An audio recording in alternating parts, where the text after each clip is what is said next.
बच्चों, जैसे पिछले वीडियो में आप लोगों को समाकलन के बारे में बताया गया था और कुछ सूत्र संग्रह दिए गए थे जो बेसिक है, आपको जो है याद रखना चाहिए। एक बार फिर से मैं रिवीजन करा देता हूँ कि समाकलन x घाते n dx बराबर क्या होता है, x घाते n प्लस 1 अपान n प्लस 1 प्लस क्या होता है c 1 बाई x dx। समाकलन 1 बाई x dx बराबर log mod of x plus c।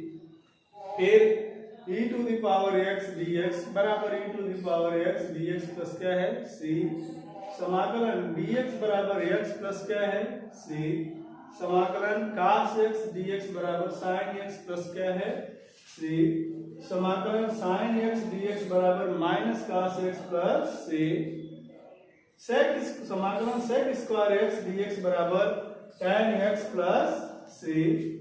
और समाकलन कोशेक स्क्वायर x dx बराबर माइनस काट x प्लस c। समाकलन सेक x into tan x dx बराबर सेक x प्लस क्या है c। समाकलन cosec x into cot x dx बराबर minus cosec x plus c। tan x dx बराबर log mod of sec x plus c। और cot x dx बराबर log mod of क्या है sin x प्लस c। और 1 upon under root 1 minus x square dx बराबर sin inverse x plus c। यहाँ minus रहेगा तो minus 1 upon under root 1 minus x square dx बराबर cos inverse x plus c। समाकलन 1 by 1 plus x square dx बराबर tan inverse x plus c। अगर यहीं पे माइनस है तो क्या हो जाएगा cot inverse x plus c। समाकलन dx upon x under root x square minus 1 बराबर क्या होगा sec inverse x plus c। और minus dx upon x under root x square minus 1 बराबर cosec inverse x plus c। अब मैं आपको बताने जा रहा हूं जो आपको जो है दिया है प्रारूप जो नए पाठ्यक्रम में है कि प्रतिस्थापन द्वारा क्या है समाकलन। तो मैं आपको प्रतिस्थापन समझाना चाहता हूं कि प्रतिस्थापन क्या है। अंग्रेजी में कहते हैं सब्स्टिट्यूशन, ठीक ना। माने एक चीज के स्थान पे हटा के कोई दूसरी चीज क्या है रख दी जाए, तो इस क्रिया को गणित में हम क्या कहते हैं प्रतिस्थापन। जैसे आप लोगों को मैं बताऊं इस तरह से हो x माइनस 1 बाई एक्स का whole square plus 3 x minus 1 by X plus 5 बराबर क्या है 0। यह द्विघात समीकरण है। तो द्विघात समीकरण में आप लोगों को इस तरह के समीकरण को हल करने के लिए पिछले क्लासों में बताया गया होगा। इस तरह से मान लेते हैं कि x माइनस 1 बाई एक्स बराबर a चाहे y कुछ मान लिया जाता है y। अब देखिए प्रतिस्थापन क्या हुआ कि x माइनस 1 बाई एक्स की जगह पे आपने किसको पुट कर दिया y। तो इस तरह से प्रतिस्थापन की प्रक्रिया है। जैसे मैं आपको समझाना चाहता हूं कि साइन समाकलन साइन 2x dx दे इसका आपको समाकलन करना है। देखिए अवकलन से बिल्कुल भिन्न है। अगर यहीं पे यह अवकलन करना रहता तो आप d dx of sine 2x बराबर बड़े आराम से लिख सकते हैं। cos 2x गुणे फिर किसका कर लेंगे d dx ऑफ क्या है 2x। तो 2x का जो है कि 2 हो जाएगा 2 तो बराबर हो गया आपका 2 cos 2x। लेकिन समाकलन में ऐसा नहीं कर सकते। समाकलन करने से पहले जो हमारा जो है समाकलन का प्रारूप दिखाई दे रहा है वह किस सूत्र से संबंधित है, इसको पहले आप सूत्र बगल में लिख लीजिए। यहाँ कौन सा त्रिकोणमितीय अनुपात है साइन। तो साइन को एक बारे में आपको बताया गया है कि साइन x dx बराबर क्या होता है minus cos x plus c। Minus cos x plus c। लेकिन आप इसको इस तरह से नहीं लिख सकते हैं कि हाँ चलिए minus cos 2x plus c, ये गलत हो जाएगा। इसके लिए सबसे पहले आपको मानक रूप पहचानना चाहिए। तो मानक रूप है क्या, देखिए साइन की जगह पे जो साइन है यहाँ जो हमारी चर राशि है x, अब x की घात 1 होनी चाहिए और इसका गुणांक भी कितना होना चाहिए 1 होना चाहिए। तब उसकी जगह पे आप लिख सकते हैं माइनस cos x। यदि सवाल में ऐसा नहीं है तो आप लोग ध्यान दें कि आपने मानक, सबसे पहली बात है कि आप पहचानना सीखिए कि यह स्टैंडर्ड फॉर्म में है कि स्टैंडर्ड फॉर्म में नहीं है। अगर स्टैंडर्ड फॉर्म में है तो आप तो सीधे फार्मूले का प्रयोग कर सकते हैं, लेकिन अगर स्टैंडर्ड फॉर्म में नहीं है तो आपको किसके बारे में सोचना चाहिए? प्रतिस्थापन के बारे में। तो प्रतिस्थापन किसका किया जाए? देखिए यहाँ x की घात तो क्या है? 1 है, ये तो ठीक है, लेकिन इसका गुणांक कितना है? 2 है। अर्थात यह पूरा का पूरा प्रारूप ही जो है ये प्रतिस्थापित करने योग्य है। अर्थात यहाँ पे एक चर राशि होनी चाहिए। तो हम यहाँ मान लेते हैं कि माना t बराबर 2x। t बराबर क्या है? 2x। तो चलिए 2x की जगह पर t हो जाएगा, t जहाँ चर राशि है। लेकिन अगर यहाँ चर राशि t रहे तो dt होना चाहिए, y है तो क्या होना चाहिए? dy, x है तो क्या होना चाहिए? dx। तो जब यहाँ t आप रख देंगे तो यहाँ sin t हो जाएगा, यहाँ क्या रहेगा? dx रहेगा। यह जो है कि समाकलन संभव नहीं है।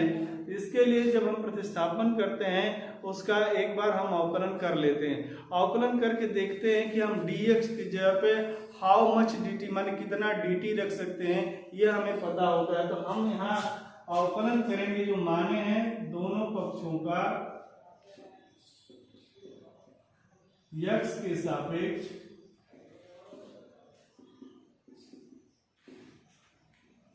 अवकलन करने पर यहाँ क्या हो जाएगा? डी डी एक्स ऑफ क्या हो जाएगा? t बराबर डी डी एक्स ऑफ क्या हो जाएगा? 2x। ये तो जो करते हो रहेगा D D X of t बराबर 2। अब यहाँ से हम पक्षांतर कर लेंगे कि dx के बराबर कितना dt आ रहा है। तो dx बराबर हमारा आया dt अपॉन क्या है? 2। अब हम मानक रूप में इसको बड़े आसानी से बदल सकते हैं, इसलिए साइन समाकलन sin 2x dx बराबर, अब देखिए हम 2x की जगह पे क्या रख रहे हैं? t, और dx की जगह पे क्या रखेंगे? dt upon 2। 2 तो गुणांक है, ये इधर आ जाएगा 1/2 गुणे के रूप में sin t इंटू dt। अब देखिए फार्मूला हमारा मैच कर रहा है, यहाँ dt है, यहाँ t है, इसकी घात कितनी है? 1 और गुणांक भी कितना है? 1। तो अब जैसे sin x dx बराबर माइनस cos x होता है, उसी तरह से यहाँ हो जाएगा माइनस cos t, और हमने बताया था कि प्लस c लिखना अति आवश्यक है समाकलन नियतांक, यानी समाकलन आपकी प्रक्रिया पूर्ण। तो बराबर अब जो है -1/2 cos t की जगह पे क्या रखेंगे? क्योंकि हमारा जो फलन है वो x में था, तो आंसर भी हमारा x के पद में ही आना चाहिए। तो t की जगह पर 2x रख दीजिए, प्लस क्या है? c। यह आपका एक्यूरेट समाकलन हुआ प्रतिस्थापन। फिर भी मैं एक और जो उदाहरण आपको बताता हूं। जैसे हम लिख दें कि 3x + 2 का होल स्क्वायर dx। अब यह हमें किसकी तरफ लेके जा रहा है? यह कोष्टक के ऊपर घात है, इसका मतलब ये हमें लेके जा रहा है x⁴n dx बराबर x⁴n + 1 अपॉन n + 1 प्लस क्या है? c। इसकी तरफ लेके जा रहा है। लेकिन यहाँ जो है कि घात तो ठीक है, लेकिन इसके यह कैसा होना चाहिए? एक पदीय होना चाहिए, और इसका गुणांक कितना होना चाहिए? 1 होना चाहिए। लेकिन ये तो हमारा द्विपदी व्यंजक है, इसके लिए हम फिर प्रतिस्थापन करेंगे तो हम मानेंगे किसके बराबर? t मानेंगे, ये अंदर वाली जो चीज है, ठीक है। तो t बराबर क्या है? 3x + 2। अब dx की वैल्यू जो है तलाश करने के लिए, पता करने के लिए, अब ये जो हम माने हैं इसका x के सापेक्ष हम क्या कर देंगे? अवकलन दोनों पक्षों का x के सापेक्ष अवकलन करने पर यहाँ हो जाएगा d dx ऑफ t बराबर d dx of 3x plus क्या है?